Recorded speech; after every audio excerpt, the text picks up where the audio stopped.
And we don't want to be obligated. So we're always hesitant to fully accept a gift, even if it's a compliment. We'll often say, oh, no, that's not really true, or yeah, thanks, it wasn't really me, But to fully take in a compliment even goes against some of our habits. So I would like to suggest then this experiment that you can do, even if it's, I'm not saying, you quit your job or anything like that. I'm just saying that go into what you do with the intention to give of your gifts and to do things as beautifully as you want to. And there'll be this little gateway. As soon as you start to do that, there'll be this little gateway where that voice of, can I afford the time? It'll be impractical. It's always impractical to be an artist from a rational viewpoint. So there'll be this little gateway, and once you cross that threshold, then miracles begin to happen.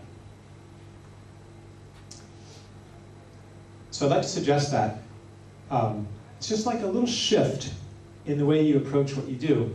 And I believe all of us have partially entered that already, because it's the shift that's happening today.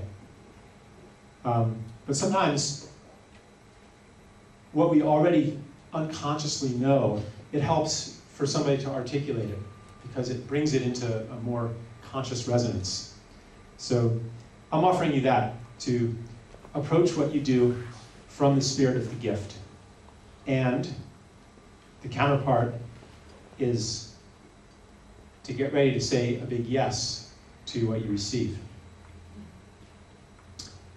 So I think I will leave it at that. My gift to you today is my truth and my words. And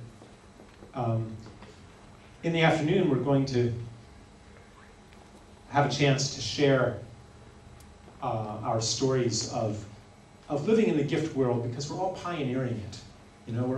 We're just exploring this new world, and I'm sure everybody has stories of various kinds of abundance that you've experienced when you have stepped into the gift, and these little miracles that happen. So, and I'll be here all day too, and I would love to have conversations when we have a chance to mix and stuff too. So I'll turn it back over to you now, Tom. Yeah, great. Thank you.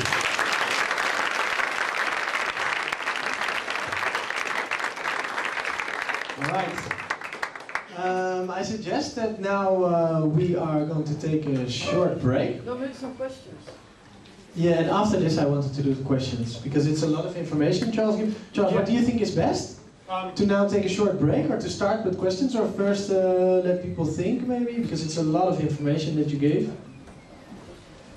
I don't know, maybe if someone has like a really fresh question on their mind, maybe it's a good idea. I mean, it might be good to digest a little bit first. But then again, if we break up into like, chatter and stuff, are we going to eat yet right now? No. All right. Sarah had a question. All right. Yeah. I do have a question. My name is Sarah. I don't like to talk in the mic, but okay. All right. You don't have to. Yeah. I have a question about, because I think now there are actually a lot of cultures already existing who do have the culture of sharing and giving. Yeah. And maybe a lot of actually the immigrants inside the US and inside Amsterdam in Europe are bringing these cultures of sharing and bonding. And maybe they're actually, most of them, because I'm also coming from Asia, and it's much more known already, this phenomenon. It's not something yes. new. I'll kind of rephrase it. The first point is that there are people around the world still living in a gift culture, or cultures that still have a lot of the gift in them. And many of them, when they immigrate to to Europe, they bring that gift culture with them. I want to first point out that, and I'll get to the second part in a minute, that any culture that still lives in the gift is a business opportunity. Because here's a culture where people are still doing things for each other. And that's something that you can take away and then sell back to them and grow the economy. And I saw this happening when I lived in Taiwan. I lived there for 10 years, 9 years. And there's all of these traditions, like especially, just like, for example, around holidays, you know, where at Chinese New Year, there's all of these traditional dishes that are made and shared, and people are visiting, you know, and there's lots and lots of, and all business closes down. Traditionally, it would close down for 2 weeks. Now it only closes maybe for a few days. But you know, there's a huge gift economy traditionally around that holiday. But toward the end of my time there, one of the biggest businesses was to sell people these traditional dishes. And I remember one of the commercials, it was, you know, like, you know, why be so busy over the entire holidays? Just buy your holiday foods at 7-Eleven, and you know, you won't have to spend all this time. And so really that was precisely through this media, you know, manipulation. It was selling people something that they had once done for themselves and taking away something, and just the busyness of modern life takes things away. Okay, and then you sell it back. I remember another interview with a woman in Ladakh, which is a part of India, you know, and she said, and she lived in a gift culture, and she said, but when I visit my sister in the big city, she has all of these devices meant to save time. She has a rice cooker, she doesn't have to build a fire, she has a car to go places fast. You know, she has all of these time-saving devices, yet she is so busy she hardly has time to talk to me. But primitive people have an abundance of time. They're not in a hurry. You know, even you notice this if you go to a more primitive part of the country, like, you know, southern Italy. Where do people have more time? Brussels or Sicily? Obviously, it's Sicily where they have much more time. And that's also where the economy is less monetized. So, can I ask you a question? Because you were talking about patriot. Yeah, I'll get to that, but yeah, right. I'm sorry. I'm really enjoying. Okay. All right. Good. Yeah. Okay. So,